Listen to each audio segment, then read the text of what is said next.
Hello and welcome to today's deep dive. It's so great to have you with us today as we pack our bags for Stockholm, Sweden. Yeah, it's a really fascinating destination. It is. And, the mission for today is to really explore this vibrant, multisensory cultural landscape they have going on over there. Right, because Stockholm is a city that it kind of fundamentally redefines how you interact with your surroundings. Exactly. And I was looking through the stack of sources we have for this deep dive.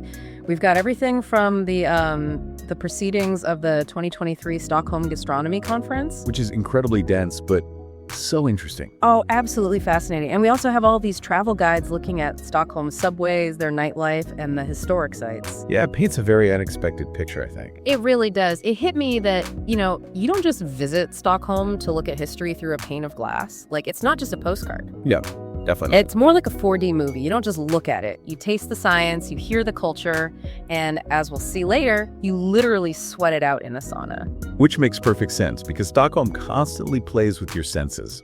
I mean, they blend these incredibly deep historical roots with cutting-edge sensory science. Yeah. And since we as humans tend to experience the world mouth first, diving into their food culture is probably the best place to start. Right, because if you're like me, when you hear Swedish food, your brain immediately just goes to a plate of traditional meatballs. Swedish meatballs and lingonberries, yeah. Exactly. But the researchers at that gastronomy conference are basically trying to, rewire the future of food. They really are, especially when you look at sustainability. How so? Well, typically when public health officials talk about fighting overeating or food waste, the entire conversation is about restrictions. Yeah, it's like, don't eat this, count your calories, give that up. Yeah. It's the guilt-trip model of public health. Exactly. But a researcher there, Stephen Rosner, he presented a totally different approach.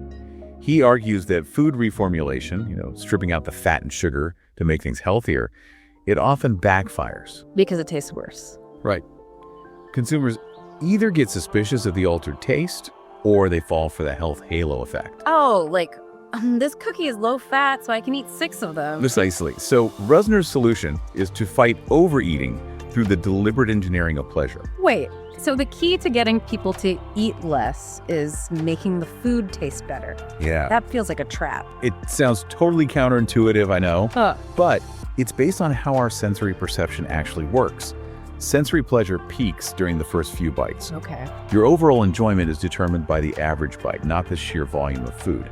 So his point is, if you focus entirely on the sensory delight using really vivid menu descriptions, maximizing the flavor profile, people will actually prefer smaller portions. And they'll pay more for them too, I imagine. Exactly. So you leave the table totally satisfied by the intensity of the experience rather than just feeling physically stuffed. That is a fascinating psychological approach. It is. But I was looking at the notes on the chemical side of things, specifically the section on upcycling. And honestly, I found it a little hard to stomach. Ah, yes, the upcycling of side streams. Right. They want us to drink a nutritional broth made from, well, what exactly is a side stream? Because that's a very polite industry term. It is polite. It basically means poultry and vegetable waste. Yeah, chicken scraps. It's the parts that usually go straight to the landfill. Okay, so we're drinking chicken waste. How does that even work safely? Well, researchers like Mari Evram-Garter are using a process called enzymatic hydrolysis. Enzymatic hydrolysis. Yeah. To visualize it, imagine enzymes acting as tiny biological scissors. Okay. They go in and snip the complex raw proteins from this food waste into tiny, manageable strings. Water-soluble peptides, to be specific. So they're breaking it down. Right. The goal is to salvage those nutrients and turn them into a food-grade ingredient, like a protein-rich broth. The biological scissors analogy definitely helps, but I have to imagine snipping apart raw protein waste doesn't yield something you'd want to order at a nice restaurant. Not at all.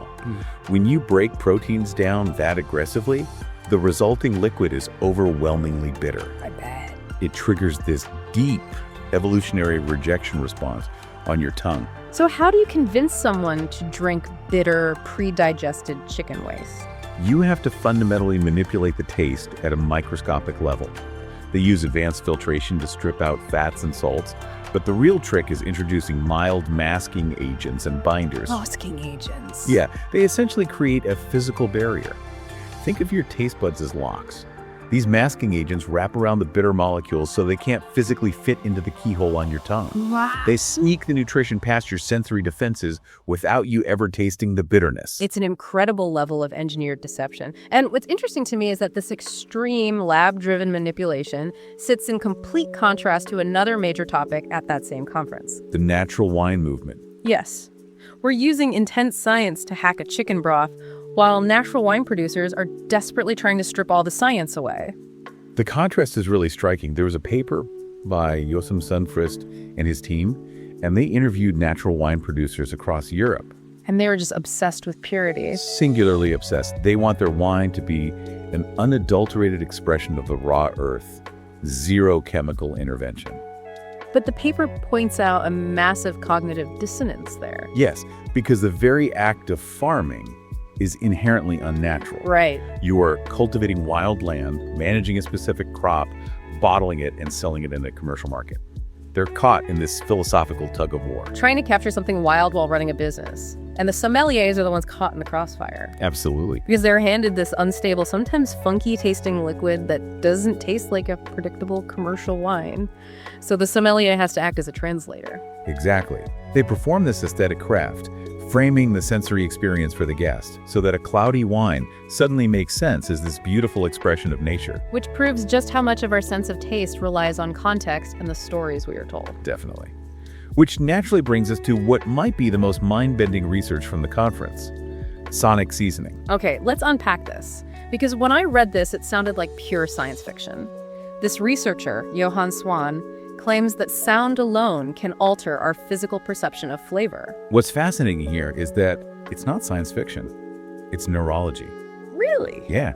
Strong conducted an experiment where he gave participants chocolate ganache. Some had 35 grams of sugar, some had absolutely 0 grams. And according to his data, if people listen to a soundtrack designed to sound quote-unquote sweet, like higher-pitched tinkling notes, they physically perceive the ganache as sweeter than it actually was. Yep.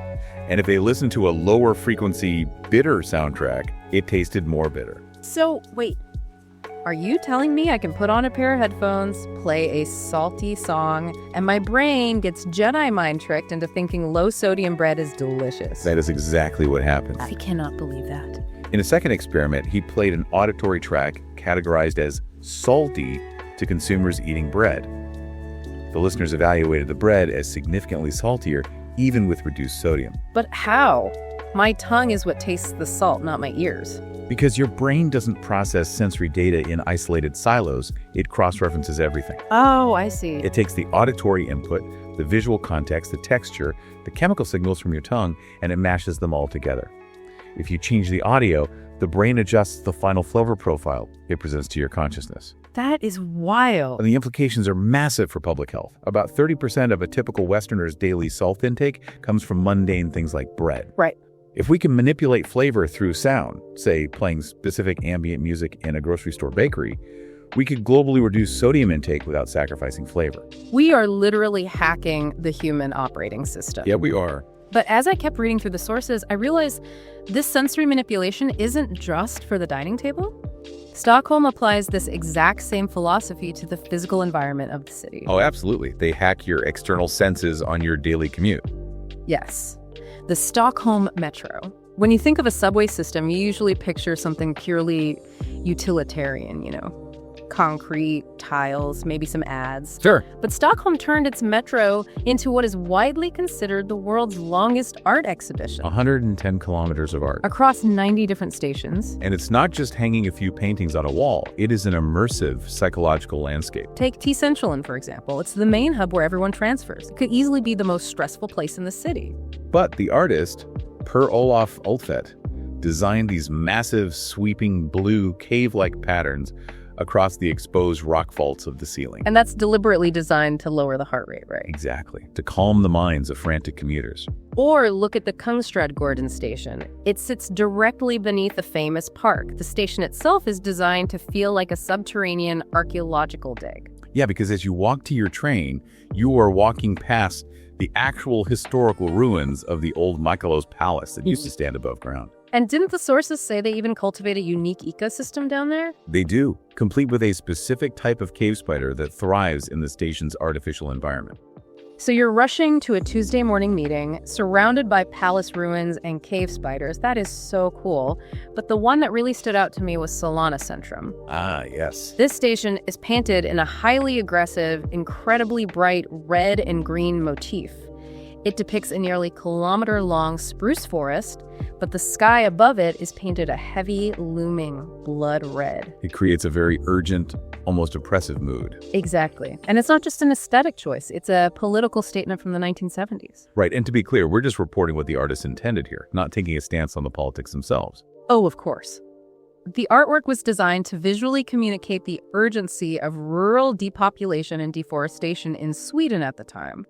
You are literally walking through a political protest just to catch the train. You really are. But it raises a huge question for me. Why? Why invest so much money and effort into a transit hub where people are largely just looking down at their phones? It speaks to a fundamental Swedish cultural philosophy, the democratization of culture. Okay. The belief is that art, history, and political discourse shouldn't be locked away in pristine galleries. They shouldn't be reserved just for the elite who have the time and income to visit a museum on a Sunday. Right, they put it in the subway. Yeah, by embedding it directly into the bedrock, they ensure that art is something you physically navigate every single day. They are taking history out of the glass display case, which is exactly what they do above ground too, particularly at Skansen. Yes, the oldest open-air museum in the world. Located on the island of Djurgården, it's essentially a massive park where they have physically relocated historic buildings from all over Sweden. Farms, glass-blowing workshops, manor houses. Wooden churches dating from the 18th to the 20th century. But the mission statement of Skansen is what fascinated me. It explicitly demands a full sensory experience. You don't just stand behind a velvet rope. No. You smell the wood smoke from the open fireplaces. You taste the historical recipes. You feel the cold iron of the old tools. You're sharing the exact same sensory environment as someone living in 1750. It's time travel through the senses. Though, it's worth noting that not all of Stockholm's history is quite so rustic and peaceful. Oh, definitely not. If we look at the Royal Swedish Opera, the sensory experience there is tied to a very dark, incredibly dramatic past. The Opera House was originally founded in 1773 by King Gustav III. Who was a massive patron of the arts. Huge patron. He wanted a dedicated Swedish ensemble, gets this gorgeous theater built. But 10 years later, in 1792, he is attending a masquerade ball in his own opera house. and he is assassinated, shot right there in the theater. A moment so intensely theatrical that Giuseppe Verdi later used that exact assassination as the narrative foundation for his famous opera, Un ballo in Maschera. Or a masked ball. The history literally became the art performed on the stage. And the building that stands there today, rebuilt in 1898, is designed to overwhelm you. It's stunning. Neo-Renaissance architecture, massive slabs of Norwegian marble, which symbolized the political union with Norway at the time. And the golden foyer. Dripping with gold stucco, massive crystal chandeliers. It is a bombardment of opulence. So if we take a step back, you have genetically upcycled broths, audio tracks manipulating your taste buds, 110 kilometers of underground caves, and opulent opera houses built on top of royal assassinations. It is an overwhelming amount of sensory input. Honestly, it's exhausting just reading the itinerary. It is a lot. Which made me wonder, how does a local actually survive that? How do you regulate yourself in a city constantly demanding your attention? That is the crucial second half of Stockholm's cultural landscape. A city with that much input requires very distinct, built-in mechanisms for regulation. Right. I like to think of it as a social metabolism. Or like a lung. Yeah. You need the tension and the release. You need the deep inhale and the forceful exhale. So let's talk about the inhale first, the pause button. The sauna and the fika. Exactly.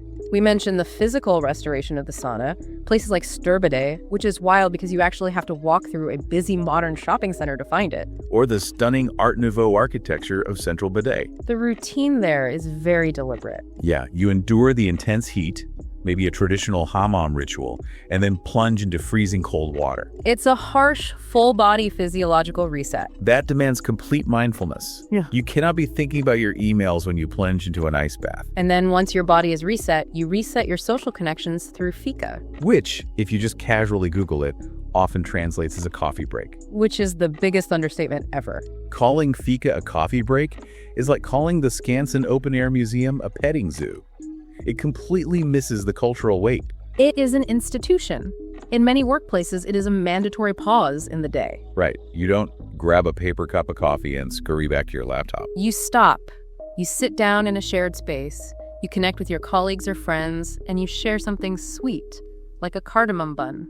The gastronomy conference actually devoted an entire session to the sociology of fika.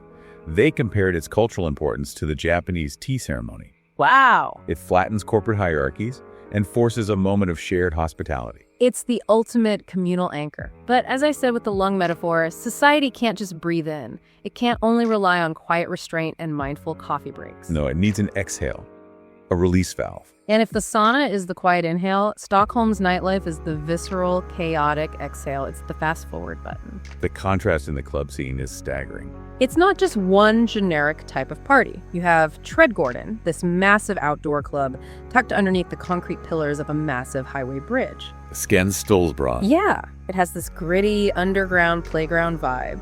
But then you cross town to the meatpacking district and you find Slakhuset. Which translates, rather ominously, to the slaughterhouse. Yeah, they took an actual historical slaughterhouse and turned it into this massive Berlin-style techno-labyrinth, multiple dark dance floors, a huge roof terrace. The sensory intensity there is off the charts. But if dark electronic music isn't your way of blowing off steam, they have Fasching. The legendary heart of live jazz and soul in Scandinavia since 1977. Focused entirely on groove, and then for something that just throws all pretension out the window, you have golden hits. Oh, pure campy joy. Spinning disco balls, waitstaff that sing to you, a dance floor entirely dedicated to Eurovision Schlager music, and ABBA. It is messy, loud, and requires zero emotional restraint. And that is the brilliance of the city's design. If we connect this to the bigger picture, none of these things, the clubs, the fika, the saunas, are just random leisure activities. So what is the underlying thread tying a slaughterhouse techno club to a quiet cinnamon bun? They are all essential analog rituals. Analog rituals. Right. We live in a modern, digitized world. It's incredibly easy to become isolated behind a screen. These sensory rituals force people out of their digital silos and into a shared physical space. That makes so much sense. Whether it's the vulnerable restoration of sitting in a hot wooden room with strangers, the shared carbs of fika, or the collective heavy bass pulse of a techno club, they are tactile. They keep the society anchored to their physical bodies and to each other. The city basically demands that you physically show up. It does. We really have covered a wild spectrum today. I mean, we started with scientists using microscopic biological scissors to turn poultry waste into sustainable food. And researchers using high-pitched sounds to trick our neurology into tasting salt. We explored 110 kilometers of underground art designed to democratize culture, soothing the commuting mind with painted forests. We stood in the opulent foyer of a historic opera house, born from a royal assassination. And we ended up dancing under a concrete bridge and eating cardamom buns to regulate our social metabolism. It really is a city that hacks every single sense you have. It absolutely does, and I think it leaves us with a really provocative concept to take away, especially thinking back to Johan Swan's research on sonic seasoning. Right, where a specific audio track played through your headphones can physically alter how your brain processes the taste of salt in a piece of bread. The ultimate sensory hack. Exactly. So I want you to think about your own daily commute. Think about the city or town where you live. Okay. If you were given the task to curate a very specific soundtrack for your hometown, one designed to change how a visitor mentally tastes and experiences its streets, its architecture, its people, what exactly would your city sound like? Oh, wow. What hidden flavors would that music bring out of the concrete? That completely changes how you look at and listen to your own neighborhood. That is something to think about. Well, thanks for joining us on this deep dive today. It has been an absolute pleasure exploring this with you. Until next time, take care and goodbye.